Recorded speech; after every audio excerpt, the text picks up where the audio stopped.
We were taken away from this place forcefully, and you have every right to want to come back. Just understand it. When we were forced away 400 years ago, that was real brutal. Chains, whips, being tarred and feathered. That was the experience we had to go through to go to America. To come back to Africa and become an African again, it's not going to be that bad. You're not going to be whipped, chained, tarred, and feathered. It can never be that bad. Everyone needs to figure out what moving back or reconnecting with the continent really means for them. There are different levels. I think you should find that and be comfortable on that path. I got these at the African Arts and Craft Market. These very heavy clay beads. They say Queen Nzinga would wear them when she would go to war. The shields, I love these four, all telling different stories, the patterns from different parts of central Nigeria. And of course, my great tribute to my mom, Ms. Magnolia Clark Okumabua.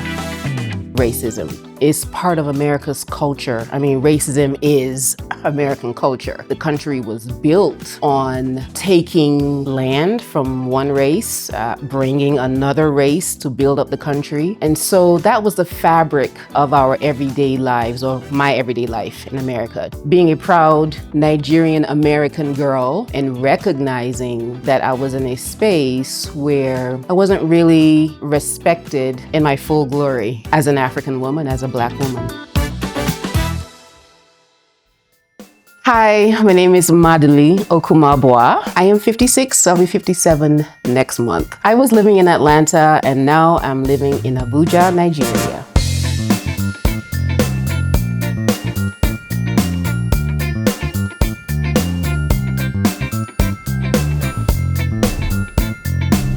Life in Atlanta was actually quite exciting. Atlanta is called Black Mecca for a couple of reasons. But it was actually exciting. I was a planner, I was a real estate investor, I was there with my siblings, and we had a really good time investing in the city, myself working as a planner. You know, that's our job, to make everywhere look beautiful. So I was really having a good time contributing through my profession to the city, working for private developers, working for a university as a facilities manager. I think I was about $40,000 a year, which was about 20 years ago. That was okay. That was okay. So it was quite exciting. Again, Black Mecca. So I think 60% of the population in Atlanta are Black, Africans from all over the diaspora. So good sense of community. I could travel, and often it was to Africa, but I could travel. Most important, I could invest in real estate. It was pretty easy to get loans at that time for residential. So I could invest, I could travel, and you know, the lifestyle was good. Every couple of years, get a new car. It was good, but I don't think it was as satisfying as it could have been. You know, it was just about living that comfortable life. Saving money in the US is quite hard because the American dream requires that you live that life. There's nothing like being an American trying to save or live below your means. It's about living that best life that America has to offer. So whatever you make, you're spending. You can save a little, but like I said, most of us, you're living on your salary, you're living on credit. Really hard to save, which is why, you know, later on you'll see that's when I realized if I were ever going to leave, I would just have to get up and do it, because to spend time saving for that would be all my life. In Abuja, or let me say for me, the rent here in this space is 6 million naira, which is about $4,000 for the year. We pay annually, we don't pay month to month. And monthly expenses, so let me say that's about $500, maybe $500 a month for rent. And you could do another 500 to 800 in living expenses. Nigeria typically does not have consistent power. So for areas where you actually have power, they do charge. They call it a band A. So I think I pay a couple of $100,000, $100,000 naira a month, which is still only about $150 for my light bill. I think that's the highest. Outside of that would be now keeping gas in my car, which is 100,000 naira a week, which is about $80, right? Yeah, about $80 a week, which is the same in America now. This apartment has 4 bedrooms, all en suite, so they all have their own, toilets and baths, living room, kitchen, and it also has a 1-bedroom apartment attached to it, like a staff quarters. Most people have those attached to their houses where your staff could live. So this is a 4-bedroom flat with a 1-bedroom apartment attached. I wanted to do business with this space, and I am going to do business. I want to have like an Afrocentric Airbnb, so I can begin to invite my family and friends from the US to come and enjoy Nigeria, come through Abuja, come through me. So that was a primary reason for getting a large space. I'm a bit fearless. I did not really have any fears of coming back to Nigeria because I grew up here as a kid. I did have family, and I knew that there were opportunities. I just loved the idea of being back on the continent, and again, living in my full glory as an African woman, as a Black woman. I felt fearless. I was truly confident in my return home. The plan was to make it to Nigeria. I had family to kind of land with, so that soft landing was there. So open arms, open doors. They were like, come stay for as long as you need. Once you're on your feet, then you can move. So I had savings for about a year. Get to Nigeria and spend the first year or 2 trying to reacclimatize. I left Nigeria when I was a teenager. So I was a child in Nigeria, but now I'm an adult coming back. So I needed to immerse myself in life as an adult. So come back, spend a couple of years understanding the lay of the land, how you move around as an adult in Nigeria, just what does it mean? And then from there, come up with my master plan to start making a difference in my profession, which is urban planning, affordable housing development. Within a few months of being here, I did find some really nice opportunities. Actually, I'd already had 2 opportunities to work before I got here. So 20 years ago, so I've been going and coming for 20 years, the Naira was stronger then. I think it was $1 to 130 Naira. 150 Naira, something like that. Things were actually kind of okay. You could afford quite a lot, especially if you were doing okay.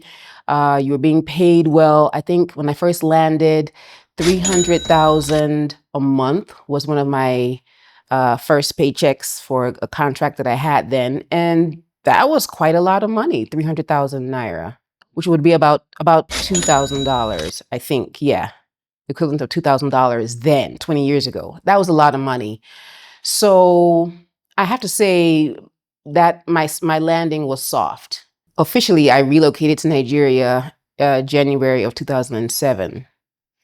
I've been going and coming for 20 years, but I've seen Nigeria as home for the past 20 years. I closed up shop in the US, sold my real estate, put a few things in storage. I felt I was relocating to Nigeria. I think about 3 years later, I realized, this is not going to be as permanent as I thought. The connection to the US had to be maintained for all the reasons we know, right? Africa is the wealthiest continent, but we're not in control of our resources. Other people are still controlling our resources. So the money that Africa has is actually in the West or in Europe. And so being connected to our money made me have to continue to have that relationship with America. Professionally and passion-wise, I'm what you would call a cultural designer or a cultural architect. 30 years ago, I got introduced to what is called Afrocentric architecture. And that kind of changed the trajectory of my life till today. Afrocentric architecture is a concept where you look at interpreting African culture, aesthetics, the materials, spirituality, community engagement, all of that into the built environment. I got introduced to this concept by Professor David Hughes, an African-American architect out of Ohio. I was a student in architecture, third year design school, where I attended a NOMA lecture, National Organization of Minority Architects, and got to hear Professor Hughes speaking about Afrocentric architecture. Changed my world. So I go back to school and I start trying to see how to incorporate what I had learned from him in my projects. It was also a good time for me then because I also remembered, right? So growing up in Nigeria, where my true love for architecture had started, I remembered my uncle, Dimas Wonko, who is today Nigeria's foremost Afrocentric or Nigerian-centric architect. I remembered the buildings he created, and they looked like what Professor Hughes had been talking about. So anyway, time passes, and I eventually create my organization, CPDI Africa, which stands for the Community Planning and Design Initiative Africa. And its whole goal is to fast track the evolution of African architecture. Architecture for African people and her diaspora, right? So the idea is Africa, if she had never been conquered, what would our towns and cities look like today? What would our architecture look like today?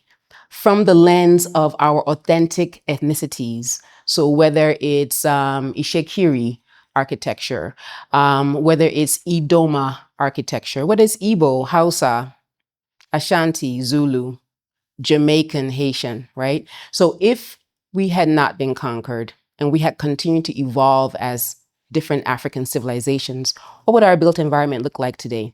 So I created CPDI Africa to take on that challenge, to be intentional about this conversation. In 2014, CPDI Africa launched in Abuja and in Atlanta, and we started out by doing Afrocentric architecture competitions, asking designers all around the world to join us in this movement, take an African ethnicity, let's say, okay, I'm Igbo, right? So take the Igbo culture, do some research in traditional Igbo architecture and come up with contemporary or modern interpretations, right, of that language. So we're creating a new Igbo modern, you could call it. Right, so we launched our competitions. We had several since 2014, but that's kind of how CPDI Africa started, was having these international competitions for Afrocentric architecture. And I would have to say we really made a difference. We stood on the work of David Hughes and Dimas Wonko and so many others, Hassan Fathi from Egypt, just name them. Of course, going all the way back to Imhotep in Egypt in Kemet, okay? But we changed the narrative. People had always wondered if African people could do anything other than mud huts and thatch roofs. And we kind of showed them, yes, we can. And it's beautiful and it's sustainable. It's green, it's affordable. It preserves our identity. It tells a story. And so CPD Africa moved on from the competitions. Now we have our global studio, which is an online and in-person school where you can actually come and get certificates in Afrocentric architecture. We are partnered with the African University of Science and Technology here in Abuja. That's where our research hub is, so you'll get to see that very soon. So CPDI Africa is actually what I'm doing now on a day-to-day in Nigeria. Is promoting this conversation, getting young Nigerian architects to understand that it's okay to interpret, to translate our cultures into the built environment, into our designs, to not just focus on Eurocentric architecture. Most of the CPD Africa revenue is actually generated in the diaspora. The diaspora, that's Africans in America, in Europe, all around the world, they're embracing this conversation, has been very sentimental, very emotional. That is where a lot of our interest is those who take our courses, those who want to hire us to do designs for them, those who enter the competitions, and even in our schools in the diaspora, having CPDI do curriculums, right, to teach Afrocentric architecture in the universities. So that's where we've seen most of our success. In Nigeria or in Africa, we're still opening the minds of our people and getting them to embrace the conversation.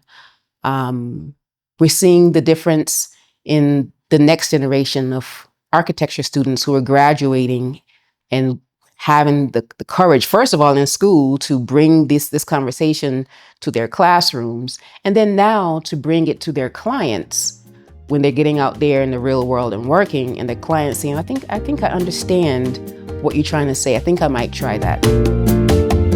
Welcome to CPDI, which is Center for Afrocentric Design Advancement, here at the African University of Science and Technology.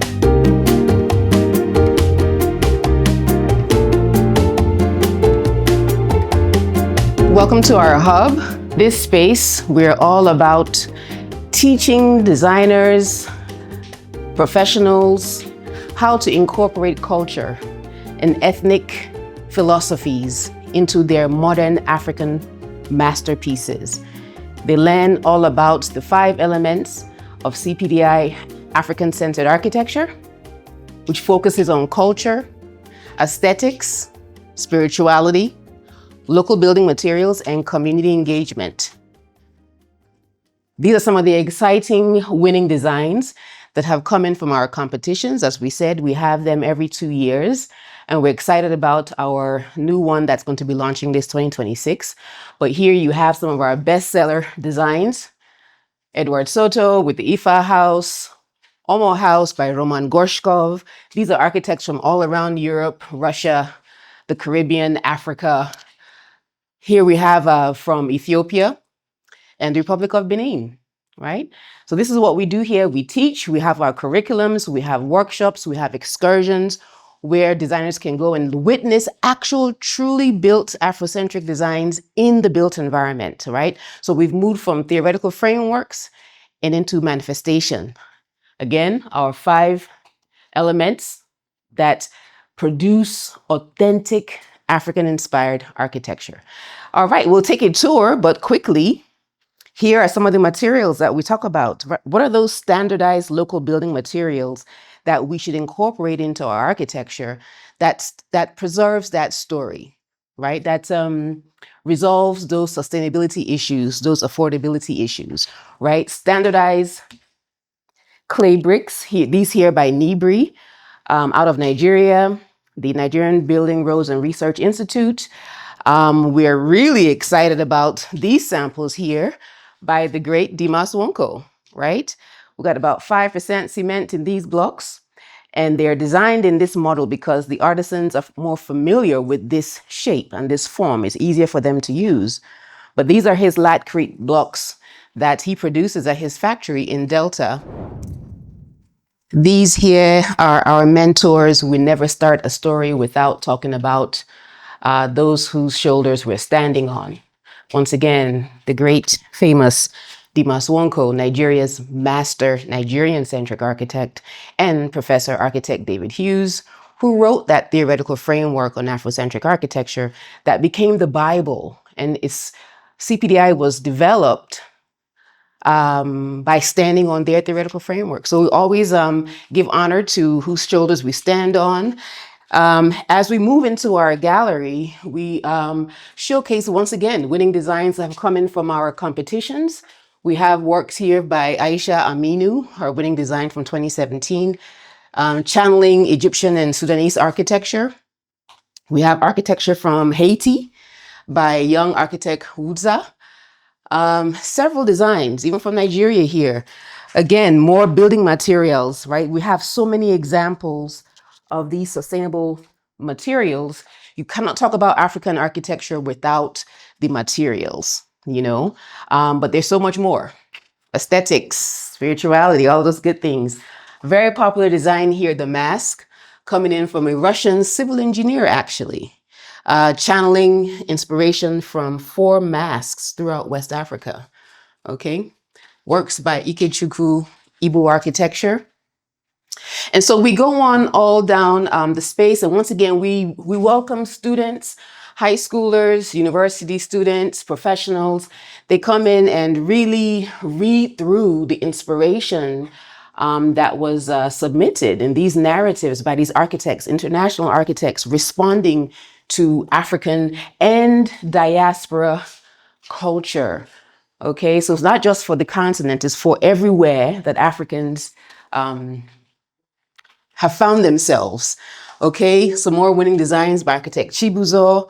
Talk about the one by Fawaz Ileoro. You can't talk about African architecture and resort designs. This one is Yoruba inspired. We see how he channels the aesthetics and the meaning embedded in the cowrie shell into his resort. You can see here how the cowrie shell becomes where the suites are for the hotel. And then downstairs here, you have your museum and your restaurants and everything that goes into a hotel.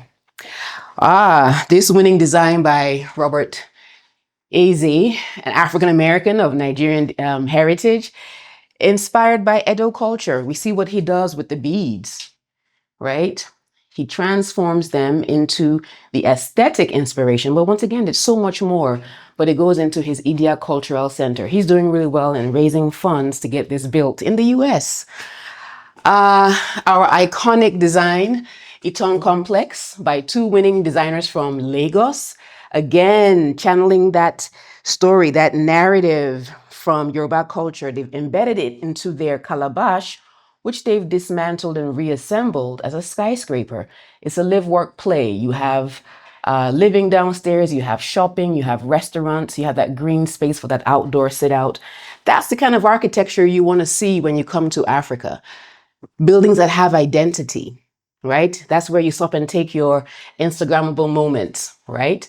Not the standard architecture that we know that is inspired by our colonial legacy. And then we just quickly come to, and so what these 6 posters here are showing are some of our services, what the hub is known for here at the African University of Science and Technology, CADA. We host our workshops, excursions. Once again, people can come and we take them all around Abuja or Nigeria and show them, again, manifestations of Afrocentric architecture in the built environment. Students can come and they can get certificates for our courses. More examples of us on our excursions. We still do our competitions. Like I said, we have one coming up in 2026. And the results of those competitions are our Art of African Architecture exhibition, which you're seeing here displayed at the hub. And so that exhibition travels around. It's available for anybody in the diaspora or in Africa to book the exhibition and have it at their space. We support local standardized materials, so architects have evidence and a resource to specify those building materials in their drawings. We promote books and documentaries on African architecture. And then lastly, we collaborate.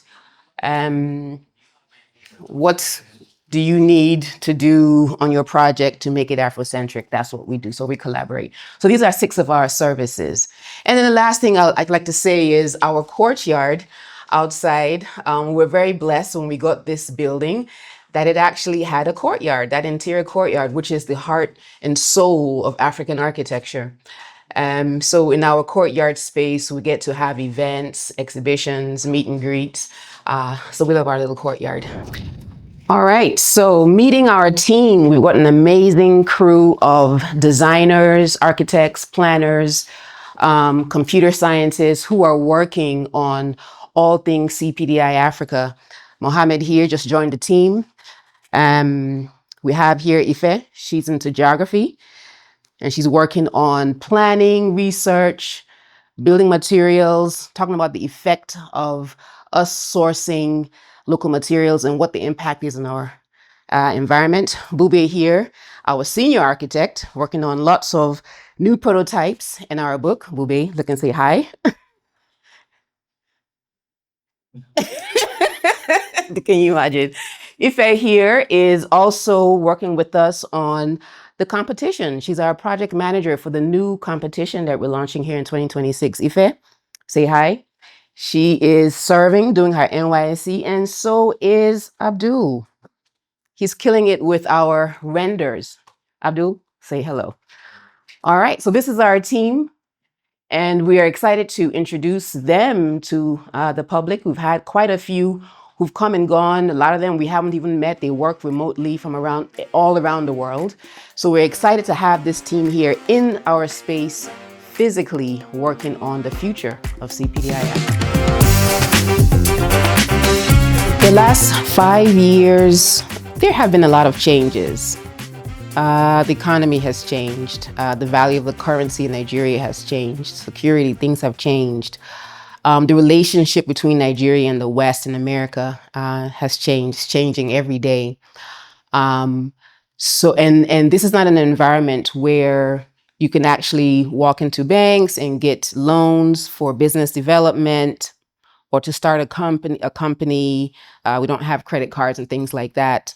So having access to finance, definitely a challenge on ground in Nigeria. And then I'd say the other thing for work like mine that celebrates culture and heritage, I think for Nigeria, we believe we do have value in some of the areas where we express our identity, like our fashion, our food, our music, film. But for the built environment, we're still kind of teetering on how would we look if we designed and built buildings that celebrated our culture, our heritage. When we think about tourism, if people were to come here and move around in Nigerian space, what kinds of buildings would they see? Would they stop and take photographs because the buildings actually reflect our culture, identity? So that's been a little bit of a challenge, trying to get, clients or maybe even the government to buy into this change, or sometimes even the schools to change their curriculums to be Afrocentric. We're making some progress, but I think those are the areas where we found some challenge. My family and friends were excited for me. They didn't think I was crazy. They just thought I was really bold. I was doing what most people wanted to do, especially my Nigerian American friends. We're there. Everybody wants to go home, right? But can't figure out how to get home because it's hard, it's expensive. People are trying to leave Africa, not go back. So they just thought I was strong.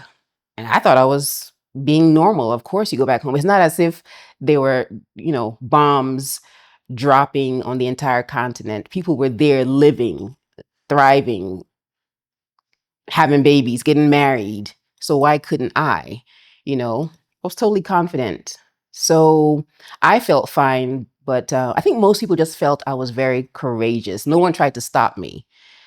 After all, I am also an American, so if anything happened, I could always come back. But in my mind, I was going to, I don't want to say conquer, but I was definitely going to make a difference. From both sides of my DNA, as an African American, my mom is from Memphis, Tennessee. As a Nigerian, as an Igbo Nigerian girl, dad's from Nigeria. Okay, so both sides, I was just so excited. As an African American, I have that same feeling that my mom had when she married my dad in the US. As an African American, oh my God, I now have this Nigerian identity. I now can connect back to the continent. She was so excited. I felt that same way. As an African American, I'm reconnecting to my roots, back to the motherland. And then as a Nigerian American, it was exhilarating. When we left Nigeria in the 80s, it was the first time families had started experiencing that whole financial crisis, structural adjustments, people's finances were devalued, people going to work, not getting money, not getting paid. So people were leaving en masse in the 80s. And for me, I think like most people, we felt one day we would go home. I was excited. I was so excited to finally be able to make it back home. It is easier for diaspora African people who actually have immediate roots to the continent. It's a little easier for them to relocate home because there's an understanding of the way, the lay of the land. You have family, you understand the nuances. You're not coming with that fairy tale, oh, the motherland, Africa, I'm coming back, kumbaya. So it's a little easier for Nigerian Americans or Ghanaian Americans to come back. For African Americans who've been removed 300-400 years, a little harder because they do have to understand Africa in reality, right? To really understand what happened to Africa and how we're still suffering from a lot of that trauma. So yeah, it's a little harder, but it can be done because I think most times when African Americans come, we do have a connection. We've married into, like my mom. You have friends from school that you know. There are ways, or you come back in through work. You come back in through a job, right? Whether you're working for an NGO. So there's ways. I think the quality of life, I think for me, is still better in Nigeria for a couple of reasons. One, I'm an entrepreneur. I work for myself, so I can kind of set my own hours. So there's a lot of freedom there. The second, because the culture here is still about people first, people do set time aside to be with family and friends, right? People are not putting work first. So there is a social network. You can spend time with family and friends a whole lot more here than you can do in the US because people really are working those long hours and they don't have a lot of assistance. So you're having to do all the school runs yourself and homework and cook and clean and shop and work. So people are working 24 hours in the US. Here, we actually have some downtime. So I think the quality of life here is more easygoing. This is a space where community, family is still very people oriented. You're not fiercely independent like we are in the US. You do depend on people. You do associate with people. People still feel very communal. There ends up being a lot of help. You can have your driver to help get you around. You don't have to drive, the stress of driving. You can have people who help, domestics. That's great. And of course, yeah, if you're earning dollars, you can afford a little bit more. But anyway, people can be wealthy anywhere. But that soft life, I think for Nigeria, for Africa, it really is the assistance that we get from being in community, that there are people there to help you. A comfortable amount to make in Nigeria to be really comfortable is the equivalent, no less than $3,000 a month. So that's what, $36,000 for the year? Yeah, I think with that, you could be okay. Your rent will be paid. You can have gas in your car, food. You can go out. This is for one person. If it's for a family, I'd say about $5,000 a month. You should be okay. I chose Abuja because, like I said, I'm an urban planner, and Abuja is Nigeria's first master plan city. So it was intentional. Designed by American town planners and a Japanese architect, that's okay. The city was designed to represent Nigeria at its best. So it was very organized, road construction, the housing, different zones, residential zones, commercial. I'd visited right after I graduated first degree in 1994. It was beautiful. And I felt if there's one place in Nigeria that I could actually go and succeed and thrive because I could understand it from a planner's perspective, it would be Abuja. So I landed here. I actually had to wait for Abuja to kind of come online. I knew I couldn't do Lagos. I couldn't. organized chaos, um, crazy traffic, overpopulated.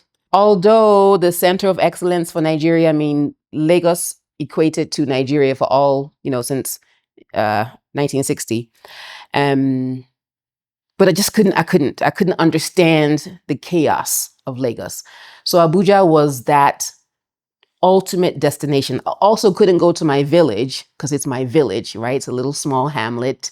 Well, it's not so small, but job opportunities and all of that. You had to come to a place where you could get a job and work and live the way you needed to live as a 20, 30-year-old. So Abuja was ideal.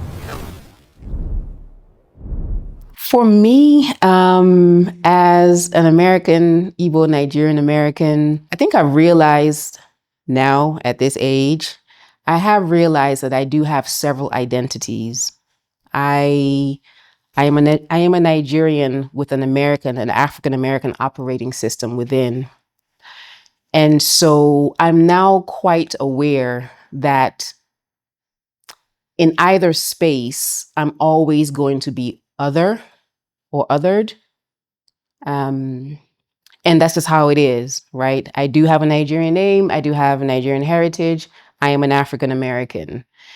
And so I navigate both of my spaces, always knowing that I'm being viewed through a different lens. And when I'm in Nigeria, I'm not 100% Nigerian. When I'm The way I sound, the way I talk, the way I move.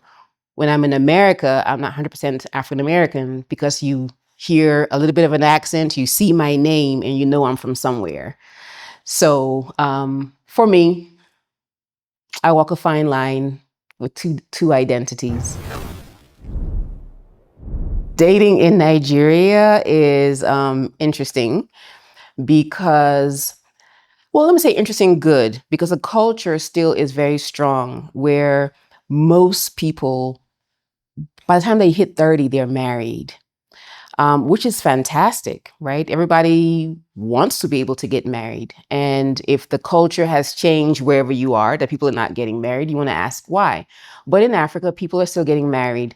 So if you find yourself single in your 40s and 50s, the dating pool is quite limited because most people are already married. And divorce is not very normal yet in Africa. So most people will keep their marriages even if they're not happy.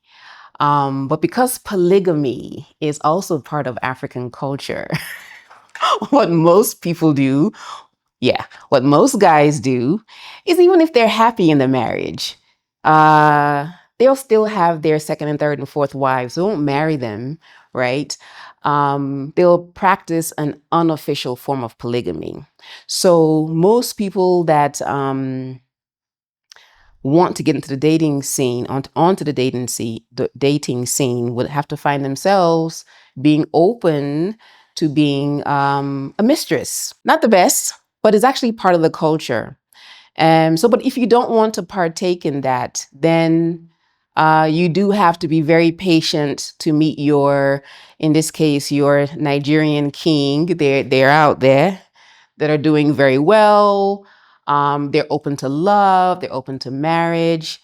They're out there. Culturally, it's not very popular for women to make more than men. It just doesn't work.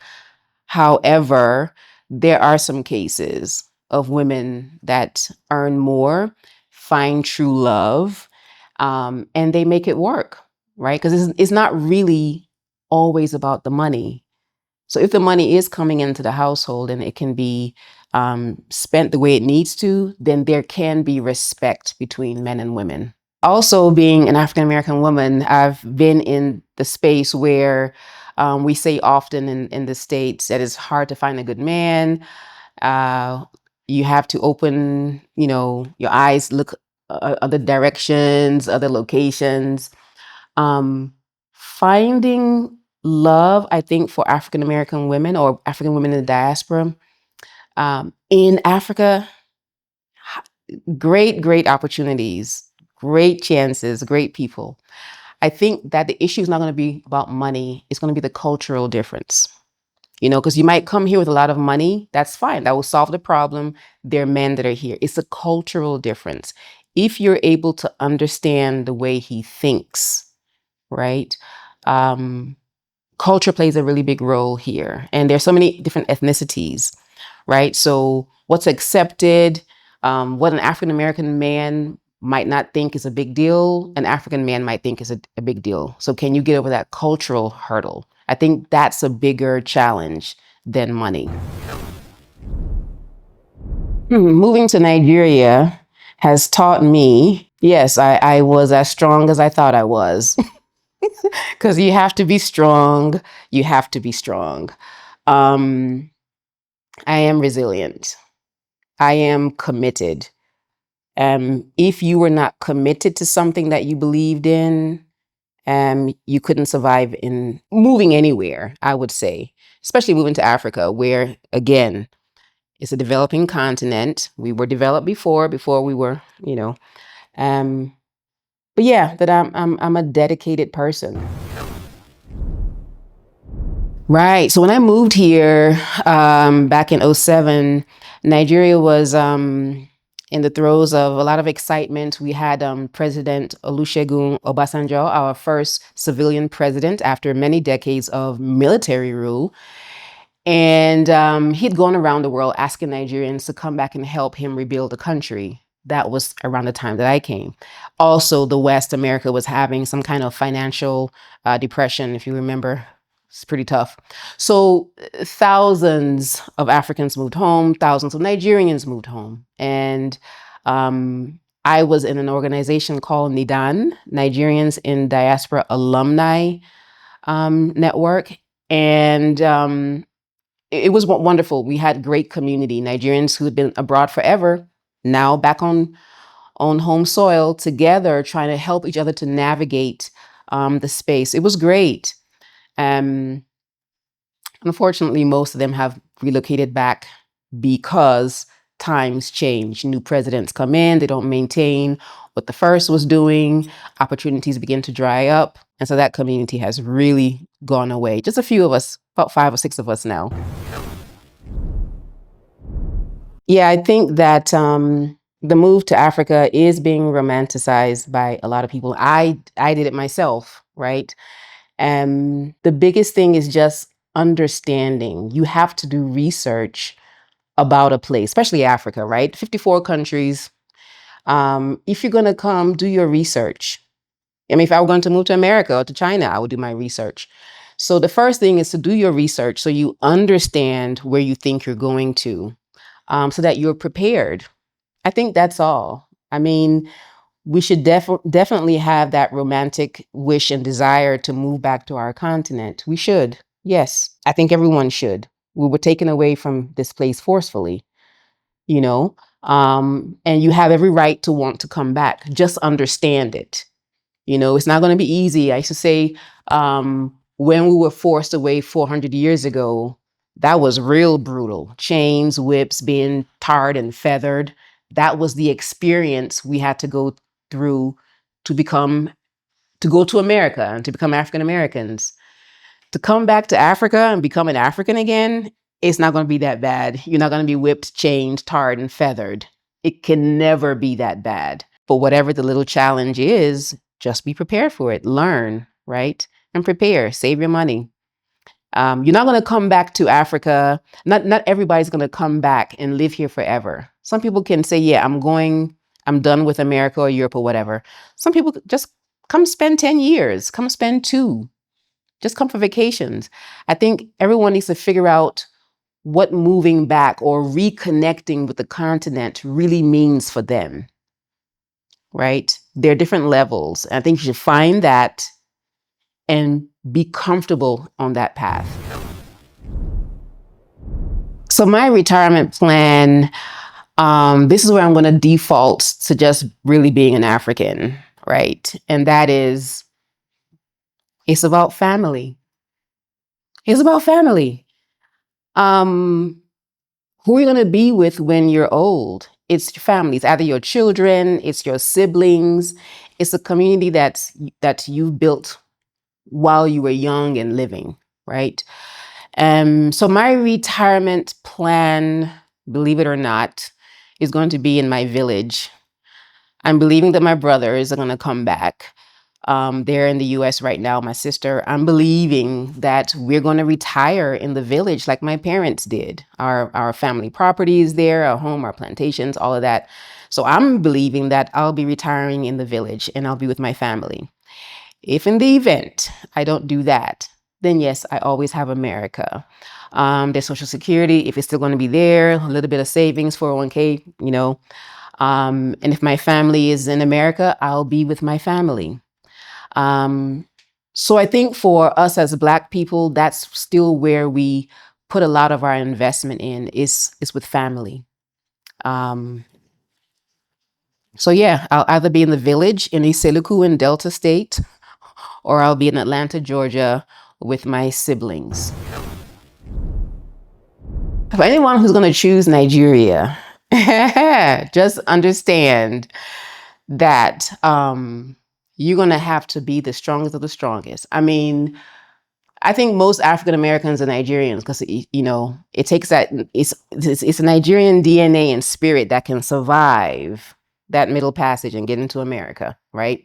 So there's something that is extremely strong about this country. If you want to come here, you have to be strong. And Nigeria is the best of Africa. It is. It really is.